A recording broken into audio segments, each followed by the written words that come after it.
तो दोस्तों इस वीडियो में हम बात करने वाले हैं आज के मार्केट सिनेरियो की, जहां पर कुछ बड़ी अपडेट्स आती हुई देखने को मिल रही है जो आपके साथ में इस वीडियो में साझा करने वाला हूं। और आगे मार्केट किस तरीके से रिएक्ट करेगा, शॉर्ट टू मीडियम टर्म में मार्केट कहां जा सकता है, उसको हम समझने की कोशिश करेंगे। हालांकि देखिए, कोई भी प्रिडिक्ट यहां पर नहीं कर सकता है कि market short to medium term में कहां जाएगा। मार्केट जो है सुप्रीम है, लेकिन कुछ यहां पर इंटरेस्टिंग डेटा पॉइंट्स आपके साथ में शेयर करने वाला हूं, उसके बेसिस पे हम यहां पर अज्यूम करने की कोशिश करने वाले हैं। और मेन इंपॉर्टेंट क्वेश्चन ये आता है कि मार्केट कहीं भी जाए, एज इन्वेस्टर हमको क्या करना है, शॉर्ट टू मीडियम टर्म में, लॉन्ग टर्म में हमारी क्या स्ट्रेटजी होनी चाहिए, वो आपके साथ साझा करूंगा। कौन सी कंपनीज में हमको निवेश करना है, उसके पीछे क्या रीज़न है, क्या रैशनल है, वो भी आपको यहाँ पर दोस्तों मैं बताने की कोशिश करूंगा। तो वीडियो को आप पूरा देखिएगा, बहुत ही इंटरेस्टिंग एंड इंफॉर्मेटिव वीडियो ये होने वाला है। तो आज के दिन की जो बड़ी खबर है दोस्तों वो है, ये है कि एमपीसी का आउटकम आ चुका है, मॉनेटरी पॉलिसी यहाँ पर आउटकम आ चुका है। तो यहाँ पर जो सेंट्रल बैंक है, आरबीआई है, उसने इंटरेस्ट रेट हाइक कर दी है, रेपो रेट हाइक कर दी है बाय 50 बेसिस पॉइंट्स। तो अब यहाँ पर रेपो रेट हो चुकी है 5.4%, जो कि अब यहाँ पर प्री पेंडेमिक लेवल्स पे आ चुकी है। और आप देखिएगा कि मार्केट ने इसको ज़्यादा रिएक्ट नहीं किया है, क्योंकि यहाँ पर जो एक्सपेक्टेड था वही हाइक हमको होती हुई देखने को मिली है। 50 बेसिस पॉइंट्स की हाइक होती हुई देखने को मिल रही है। अगर यहाँ पर एक्सपेक्टेशंस के अबव यहाँ पर जो है इंटरेस्ट रेट हाइक कर दी जाती है, तो मार्केट यहाँ पर डेफिनेटली इसको नेगेटिवली रिएक्ट करता, लेकिन ऐसा नहीं हुआ है। और शक्तिकांता दास जी का ये जो स्टेटमेंट्स हैं वो भी कहीं ना कहीं डोविश स्टेटमेंट्स हैं, हॉकिश होता तब भी मार्केट गिर जाता। उनका कहना है कि देखिए, यहाँ पर हम डिमांड को भी यहाँ पर बनाए रखेंगे और इन्फ्लेशन को भी काबू करने की कोशिश करेंगे। हालांकि Q4 तक ही यहाँ पर चीज़ें जो हैं संभलती हुई नज़र आएंगी, तो ऐसा कहना है। और इसकी वजह से मार्केट ने यहाँ पर काइंड ऑफ इसको पॉजिटिव लिया है। अगर दोस्तों यहाँ पर इंटरेस्ट रेट जो है 75 बेसिस पॉइंट्स बढ़ा दी जाती, तो कहीं ना कहीं मार्केट इसको नेगेटिवली रिएक्ट करता और अच्छी खासी हमको करेक्शन देखने को मिल जाती। अब देखिए, इंटरेस्ट रेट ज़्यादा होती है तो होता क्या है, इंटरेस्ट रेट अगर बढ़ती है तो डिमांड जो है बेसिकली टेपर डाउन होती है, मतलब कि डिमांड गिरती है, क्योंकि बोरिंग रेट्स बढ़ जाती है। बेसिकली जो कॉरपोरेट्स हैं या फिर जो इंडस्ट्रीज़ हैं, जो कंपनीज़ हैं, उनके लिए कॉर्पोरेट जो रेट्स हैं, बोरिंग रेट्स है, वो बढ़ जाती है। उसकी वजह से इंटरेस्ट रेट बढ़ जाते हैं, और उसकी वजह से होता क्या है कि उनकी प्रॉफिटेबिलिटी पे इम्पैक्ट पड़ता है। और अगर ज़्यादा इंटरेस्ट रेट रहता है तो लोग कर्जा लेने में भी डरते हैं, कर्जा नहीं लेते। इसकी वजह से क्या है, ग्रोथ भी थोड़ी सी इम्पैक्ट होती हुई नज़र आती है। तो सेंटिमेंट बेसिकली यहाँ पर नेगेटिव हो जाते हैं, जिसकी वजह से ओवरऑल मार्केट हमको करेक्ट होता हुआ देखने को मिलता है। तो ये जो चीज़ है अभी, तो लेट्स सी, यहाँ पर अब मार्केट ने इसको पॉजिटिव लिया है, लेकिन लेट्स सी फ्यूचर में किस तरीके से चीज़ें हमको देखने को मिलती है। Future in the sense short to medium term. Long term है दोस्तों, देखिए 100% यहाँ पर मार्केट ऊपर ही जाने वाला है, ये हम सभी को पता है। लेकिन मैं बात कर रहा हूँ शॉर्ट टू मीडियम टर्म की, आगे आने वाले 1 साल तक की यहाँ पर मैं बात कर रहा हूँ। अब यहाँ पर मार्केट ने इसको ज़्यादा रिएक्ट नहीं करा, हालांकि ऊपरी स्तरों से मार्केट यहाँ पर करेक्ट तो हुआ है थोड़ा सा। अगर हम देखें तो देखिए, यहाँ पर जो है करीब 19.19% के आसपास मार्केट है। ऊपर गया था ये करीब 17,470 के आसपास। उसके बाद काफ़ी यहाँ पर थोड़ा करेक्शन हो चुका है, लेकिन स्टिल मार्केट इसको पॉजिटिवली ही यहाँ पर ले रहा है। ये तो होगी दोस्तों आज के दिन की मार्केट की बात। लेकिन अब हम बात करेंगे आगे मार्केट किस तरीके से हमको मूव करता हुआ देखने को मिलेगा, और मेरी पर्सनल ओपिनियन क्या है। देखिए, मार्केट में एक तरफा दोस्तों हमको अभी रैली देखने को मिली। पिछले 1 महीने में मार्केट 10% तक करेक्ट हो चुका है। अगर हम यहाँ से बात करें, अगर लोअर लेवल से बात करें 17 जून से, तो मार्केट में 14% की हमको रिकवरी आती हुई देखने को मिली है, जो कि अच्छी बात है। मार्केट रिकवर हो रहा है तो हमारे लिए अच्छी बात है, लेकिन क्या ये रिकवरी यहाँ पर कंटिन्यू जारी रहेगी या नहीं, वो समझने की बात है। तो देखिए, मार्केट में ज़रूर रिकवरी हुई है, लेकिन अगर मैं मैक्रो फैक्टर्स की बात करूं तो वो ज़्यादा यहाँ पर रिकवर होते हुए नज़र नहीं आए। हालांकि क्रूड का दाम नीचे आया है, इन्फ्लेशन नीचे आया है, कमोडिटी प्राइसेस नीचे आए हैं, जो कि पॉजिटिव है। एफआईज हमारे मार्केट में लौट के आए हैं, जो पॉजिटिव है। लेकिन ओवरऑल अगर मैं ग्लोबल इकोनॉमीज़ की बात करूं, मैक्रोस की बात करूं, तो वहाँ पर कमज़ोरी अभी भी नज़र आ रही है। अगर मैं लेटेस्ट आपके साथ शेयर करूँ चीज़ें, तो चाइना ताइवान दोस्तों हम सभी को पता है, यहाँ पर एक बहुत बड़ा एस्केलेशन बनता हुआ नज़र आ रहा है। हमने शुरू में रशिया यूक्रेन को भी इग्नोर किया था, मैंने खुद ने इग्नोर किया था। मैं सोचा था कि यार रशिया यूक्रेन में क्या यहाँ पर जो है सिचुएशन इतनी बड़ी होती हुई तो नज़र नहीं आनी चाहिए, लेकिन बहुत बड़ा इशू हो गया। पूरा सप्लाई चेन वहाँ पर डिसरप्ट होता हुआ हमको देखने को मिला। तो अगेन चाइना ताइवान यहाँ पर जो है सिचुएशन नज़र आ रही है। अब ये बड़ी होगी या नहीं होगी, ये तो भविष्य में छुपा है। यहाँ पर हम कोई इतने बड़े इकोनॉमिस्ट तो है नहीं, इतने बड़े एनालिस्ट तो है नहीं कि हम यहाँ पर प्रिडिक्ट कर लें कि भाई यहाँ पर आगे क्या होगा। लेकिन at this point of time हम देख पा रहे हैं कि यहाँ पर सिचुएशन एस्केलेट हो रही है, क्योंकि यहाँ पर यूएस ने जो ये अभी इनकी जो ये स्पीकर है, ठीक है, यूएस की जो स्पीकर है पेलोसी नाम है, क्या नाम है, जो भी है, उनको यहाँ ताइवान पे भेज दिया। उसकी वजह से सिचुएशन जो है और एस्केलेट होती हुई नजर आई। तो यूएस यहाँ पर हमेशा से एक जो है बड़ा सरदर्द रहा है। रशिया यूक्रेन में भी हमने देखा कि यूएस ने बीच में टांग अड़ाई। अब अगेन चाइना ताइवान में यहाँ पर जो है यूएस बीच में आग में घी डालने का काम कर रहा है। तो ये कहीं ना कहीं दोस्तों, ये पता नहीं क्या होगा क्या नहीं होगा, लेकिन कहीं ना कहीं मार्केट इसको यहाँ पर नेगेटिवली रिएक्ट करेगा अगर यहाँ पर सिचुएशन खराब हुई। क्योंकि अगर ताइवान पे यहाँ पर अटैक होता है तो देखिए, अगर इफ ताइवान गेट्स अटैक तो क्या सिचुएशन हो सकती है। क्योंकि ताइवान हम सभी को पता है कि one of the largest semiconductor manufacturer है। सबसे बड़ा चिप जो एक्सपोर्टर है वो कौन है यहाँ पर? ताइवान। अब कई सारे सेक्टर डायरेक्टली रिलेटेड हैं सेमीकंडक्टर जो चिप्स हैं, वैसी शॉर्टेज चल रही है। अगर ताइवान में ये हुआ तो और ज़्यादा नाटक होंगे और कई सारे सेक्टर यहाँ पर बैडली हिट हो सकते हैं। जैसे कि मुझे लगता है कि ऑटोमोबाइल सेक्टर अभी उभरता हुआ नज़र आ रहा था, फिर से हिट हो जाएगा। साथ ही साथ जो इलेक्ट्रॉनिक्स मैन्युफैक्चरर हैं, जो अप्लायंस मैन्युफैक्चरर हैं, जो बेसिकली टीवी, मोबाइल फ़ोन्स और जो बेसिकली इक्विपमेंट मैन्युफैक्चरर्स हैं, वो सारी इंडस्ट्री हिट होती हुई देखने को मिलेगी। हालांकि पूरे ही सेक्टर हिट होंगे, क्योंकि सेमीकंडक्टर एक बहुत ही क्रिटिकल पार्ट है किसी भी इंडस्ट्री के लिए। तो ये सिचुएशन ख़राब हो जाएंगी, सप्लाई चेन ख़राब हो सकती है। हालांकि मुझे लगता है लॉन्ग रन में इंडिया यहाँ पर बेनिफिट होगा, क्योंकि जो चाइना प्लस वन थीम है वो और भी बड़ी बनती हुई नज़र आएगी। चाइना से जो यहाँ पर डाइवर्सिफाई कर रहे हैं बड़े सप्लायर, तो इंडिया यहाँ पर एक बड़ा बेनिफिशियरी होगा। लेकिन ये बात की बात है, लेकिन शॉर्ट टर्म में यहाँ पर मार्केट ख़राब हो सकता है। तो ये हो गई चलिए बात, एक जो बड़ा जो यहाँ पर मैक्रो फैक्टर है जो कहीं ना कहीं जो है नेगेटिवली इम्पैक्ट कर सकता है। साथ ही में अगर मैं ग्लोबली बात करूँ तो यहाँ पर आपको पता ही है कि दोस्तों, यहाँ पर जो यूके, यूएस, यूरोप वगैरह हैं, सभी रिसेशन की यहाँ पर बात कर रहे हैं जी। यूरो जोन की बात यहाँ पर की जा रही है, जो रिसेशन और हाई इन्फ्लेशन के लिए यहाँ पर तैयार किया जा रहा है उनको। यूरोजोन मतलब जो भी यूरो करेंसीज यहाँ पर यूज़ करते हैं, जो भी फॉलो करते हैं, ठीक है, तो वो पूरा एरिया यूरोप का वो यहाँ पर हिट हो सकता है। Inflation high, because of high inflation, recession की संभावनाएं हैं। साथ ही साथ बैंक ऑफ इंग्लैंड ने अ, यहाँ पर देखिए वॉर्न किया है कि UK will fall into recession this year. तो यहाँ पर यूके भी रिसेशन में जाता हुआ नजर आ रहा है। और हमने देखा है कि यूके, यूरोप, यहाँ पर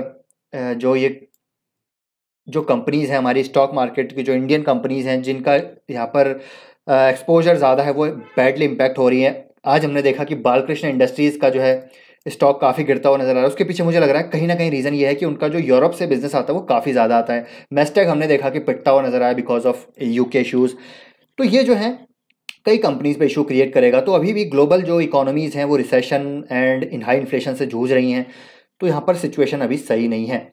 और अगर हम रेपो रेट की बात करें तो ये भी लगातार बढ़ती जा रही है। तो डिमांड थोड़ी बहुत यहाँ पर इम्पैक्ट होती हुई नजर आएगी। तो ये सिचुएशन मुझे लग रहा है अगले आने वाले कुछ एक क्वार्टर तक चलती हुई देखने को मिलेगी। हालांकि यहाँ पर चीज़ें ऐसी नज़र आ रही है कि मार्केट यहाँ पर डिस्काउंट कर रहा है चीज़ों को, मार्केट वापस से रिकवर कर रहा है। लेकिन लेट्स सी किस तरीके से यहाँ पर चीज़ें देखने को मिलती है।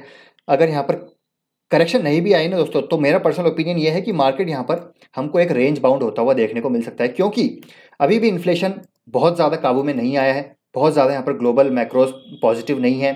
चाइना ताइवान और इशू यहाँ पर क्रिएट हो चुका है, रशिया यूक्रेन अभी तक समाप्त नहीं हुआ है। और सप्लाई चेन अभी भी यहाँ पर इंप्रूव नहीं हुई है, जो फ्रेट कॉस्ट है वो अभी भी काफ़ी बढ़ रहे हैं। और अगर मैं आपको यहाँ पर बताना चाहूँ, देखिए जो मैनेजमेंट है उनके मुंह से क्या शब्द निकल रहे हैं वो काफ़ी इंपॉर्टेंट है। तो कल ही हमने देखा बीकेटी जो है बालकृष्ण इंडस्ट्रीज़ के मैनेजमेंट ने क्या कहा। उनका कहना है कि we expect some relief to come in Q4 FY23। तो अगले 2 क्वार्टर तक वो भी मान रहे हैं कि यहाँ पर प्रेशर रहेगा। यह है बीकेटी जो कि सेक्टर लीडर कंपनी है, उनका मैनेजमेंट बोल रहा है। अगर मैं दूसरी सेक्टर लीडर कंपनी की बात करूँ तो वो है यहाँ पर एशियन पेंट्स। अमित सिंगले जो इनके सीईओ हैं, जो एमडी हैं, उनका कहना है कि देखिए we will I think this entire area will continue to be bit volatile as we kind of go and see forward, because while at this moment we see crude coming down, we are still seeing inflation in prices of rutile and prices of some of additives and so on so forth, which are there to do this thing, and especially at a very high rise coming with respect to our solvent based raw material which are there to that extent. तो उनका भी मानना है कि यहाँ पर जो recession है, जो यहाँ पर जो प्राइसेस हैं, इन्फ्लेशन प्राइसेस हैं, वो हो सकता है अगले 1-2 क्वार्टर में भी जो है प्रेशर का एक सिचुएशन बनी रहे। To be surprise by Q1 where we saw 6% kind of inflation coming, and that also on the talk of recession happening in the world, and overall prices are coming down over to that extent. तो overall इनका भी जो है pessimistic approach है। HUL का management यहाँ पर बोल रहा है कि लेट्स सी यहाँ पर किस तरह की सिचुएशन देखने को मिलती है अगले 1-2 क्वार्टर में। अभी भी वो पेसिमिस्टिक हैं। हालांकि सिचुएशन धीरे धीरे नॉर्मल हो रही है, मार्केट डिस्काउंट कर रहा है, लेकिन अभी भी मुझे लगता है कि हमको यहाँ पर थोड़ा सा सावधान रहना चाहिए। पैसा अगर आपको लगाना है तो यहाँ पर लमसम मत लगाइए। अगर आपका शॉर्ट टर्म का नज़रिया है, अगर आपका मीडियम टर्म का नज़रिया, आपका नज़रिया यहाँ पर कम से कम 4 क्वार्टर का है, तो मुझे लगता है दोस्तों अभी लमसम लगाने का यहाँ पर पैसा जो है टाइम नहीं है। 1 साल यहाँ पर मार्केट अभी भी वोलेटाइल रह सकता है, ऐसा मेरा पर्सनली मानना है, क्योंकि ये सिचुएशन हमने 2002 के टाइम भी देखी थी, ये हमने 2007-8 में भी देखी थी कि मार्केट रैली ज़रूर करता है, बेयर रैली ज़रूर करता है, लेकिन फिर से अगर मैक्रो सिचुएशन ख़राब होती है तो वापस नीचे नीचे आ जाता है। लेकिन क्या पता यहाँ पर मार्केट अब की बार चीज़ों को डिस्काउंट कर रहा हो, किसी को कुछ नहीं पता, सिर्फ हम अज्यूम कर रहे हैं, क्योंकि मैक्रो फैक्टर्स अभी भी वीक हैं। चाइना, ताइवान, क्रूड डेफिनेटली नीचे आ रहा है, कमोडिटी प्राइसेस नीचे आ रही हैं, लेकिन सप्लाई चेन अभी भी सुधरती हुई नज़र नहीं आई है। रिसेशन की संभावनाएं ग्लोबल इकोनॉमीज़ में, यूएस में अगर आती है तो यहाँ पर इमर्जिंग मार्केट्स में भी उसका असर देखने को मिलता है। तो अभी keep cash for crash, again ये जो एक मूल सिद्धांत है, प्रिंसिपल है, इसको हमेशा ध्यान रखिए। चाहे मार्केट कितना ही यहाँ पर रैली कर जाए, फोमो का शिकार नहीं होना है, कुछ ना कुछ कैश आपको ज़रूर रखना है, और भागते हुए मार्केट में आपको पैसा नहीं लगाना है। मार्केट जब करेक्ट हो, जब गिरे, तब आपको पैसा लगाना है। हालांकि देखिए यहाँ पर कोई मैटर नहीं करता है, मार्केट कहीं भी जाए वो मैटर नहीं करता है, क्योंकि स्मॉल कैप इंडेक्स अलग चाल चलता है, मिड कैप इंडेक्स अलग चाल चलता है। हमारे पोर्टफोलियो में तो निफ्टी की बात करें तो निफ्टी 50 की तो बहुत ही कम कंपनियां होंगी हमारे पोर्टफोलियो में। कितनी होंगी? 20 में से 5 ही कंपनी होंगी, बाकी 15 तो स्मॉल मिड कैप में ही है ना। तो वो एक मैटर नहीं करता। तो अभी भी स्टॉक स्पेसिफिक अप्रोच रखिए, लेकिन पैसा बचा के रखिए, कैश हमेशा बचा के रखिए, क्योंकि वो काम आता है हमको एवरेज करने में जब मार्केट एकदम से नीचे आता है। ठीक है, अब मैं ऐसा नहीं कह रहा मार्केट यहाँ से नीचे जाएगा, मैं ऐसा भी नहीं कह रहा मार्केट यहाँ से ऊपर जाएगा, लेकिन मुझे ऐसा लग रहा है कि मार्केट यहाँ पर कंसोलिडेट करेगा।